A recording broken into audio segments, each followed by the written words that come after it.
Good morning from Dubai, Sunday morning. I've got a sort of a day off today, so I thought I'd do as a quick update to my lovely little pool.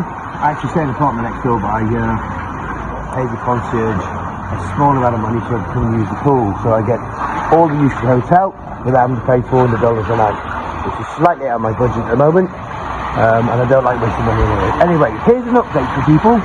What's been happening this week of importance for DeFi, for DIG, and for us moving forward. For those that have been keeping an eye on the world order, if you will, the Securities and Exchange Commissions have brought in some very heavy KYC laws for anything to do with crypto and banking. Now, before you could just be KYC'd obviously very easily with your passport, and as long as you weren't moving too much money about or doing anything stupid, there was no problem at all. And then things like FTX came along, and huge companies are going under and down, and money was getting stolen and blatantly laundered, because there is no official yet rules for crypto, but there are now. Securities and Exchange Commissions have released them. They are tough, and if you don't have what we got, you are not going to be able to survive. Basically, when you KYC to bank standard, it costs nearly $1,000. Nearly $1,000. They check on your credit history, they check on your business history, they check if you've been naughty in the past for anything at all to do with money, or if you've got a criminal record, etc., etc., etc. Now, normally, or that used to just have to be done once. So to get a business account, that's £1,000 straight away just for the checks. Now, because of the new laws with crypto, and if you want to have crypto and accept crypto for your websites, I'm not just talking about making money on the exchanges, I'm talking about real use crypto world. You need a Securities and Exchange Commission thumbs up license product attached to yours to make sure there's no money laundering going on. And we've got one of that. Well, we are partners with the guys that built basically the #1 system in the world, a lead developer from Google, PricewaterhouseCoopers, one of the early guys from Microsoft. I'll be sending the team out, but they're all part of what we're doing now, because if you want to send money around at all, you need to be SEC cleared. If you want to send crypto around, you need to be SEC cleared. If you want to store crypto, you need to be SEC cleared. Most crypto now are being considered a commodity, so they need to come under the same rules as if you're going to go on the NASDAQ. So you have to KYC every week. So think about that a second. By using the old system, it would be £50,000 for each account for each week. So this new system, machine system that they've built, these geniuses that I know, and obviously I didn't build it, you know me, I put it all together, but I'm not a super coder. I bring the teams together, bring the products together, get the financing, and make sure we get our products over the line. Are brilliant at what they do. Banks have been pestering them for the products, because biometrics are now a thing of the past because of deep fakes. We will release more information on it. It's all fully patented, it's not open source, and it's on Web3. They spent a long time building this. We've been partnering with them for the last 6 months, getting it all together, and putting it onto our products, obviously, to make us fully legal.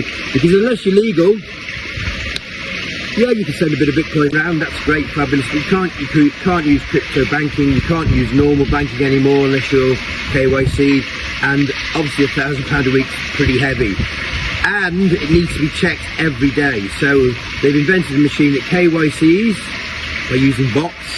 It does something like 50,000 different checks, all sorts of checks on you, and you come back with a red, which is a no, an amber, which is, can we have, please have more information, or you come back as a green, which is fine. So depending on your credit history, if you will, or things you may have done in the past will depend on whether you get clearance or not. There's no getting around this is coming. Now, a lot of people are like, oh, that's all my information. We're holding on Web3 in a secure vault. So yes, if the banks want information, they could ask for it. And yes, if the government came to us and wanted information, we have to give it to them. Or I'm not going to go to jail, but at least it's private to the rest of the world, like your banking is at the moment, which improves it. It's cleared in countries where they need us, and they need this security clearance to get this over the line. So for DeFi and Dig, it's fabulous. We partner with them. We're not just using their product, sticking it on the end of our product. Partner, full integration, very exciting. We've had some really big banks, really big players come forward already about it, very interested in it. Military grade encryption on Web3. So what it basically means is we can have DeFi completely and utterly legal all over the world and KYC'd, and it's got AI on it obviously, which means that if anybody starts doing something silly with their bank account, like moving 1 million bitcoins in one go, or putting $25 million into a brand new account and then moving it to Kazakhstan, or all the crazy stuff that goes on, then the AI will stop that. We will ask what's going on, and then if they can prove that obviously the money's not coming from spurious sources, should we say, then the account is left open. The same as banking is now. Alright, but what it means is that the little people like me and the medium-sized people will have banking all over the world on one app. We're also going for a central bank now. Obviously Ukraine, they've had their problems, and God bless them. But as a bank there now, that was over a while ago. We didn't know that was going to happen. These things happen. There are bumps along the way. However, I can't tell you all about the system we're going to we partner with all yet, because I'm on a non-disclosure. I'm just giving you a heads up. But it turns DeFi and Dig into very viable products that will work on an open market. Because before that, when the banks changed the rules of the KYC, if I'm honest, I was struggling to find a way to get around not so much get around the KYC, but to KYC the people. Because before that, banks are actually still doing it now, with people ringing up and meeting at the bank and blah blah blah blah. So the banks absolutely love this. I won't explain how the tech works and bore you to death, but it's much more secure than any other system that's ever been invented, especially the deep fakes now and the voice changing, the biometrics being copied, and just the whole security issue with banks it has been a nightmare for them. They get hacked a lot, an awful lot now, and that will stop that as well. So it's a great system that we're attaching and partnering with. I will give you more details on that, but it's really good news. I hope you're all having a good weekend.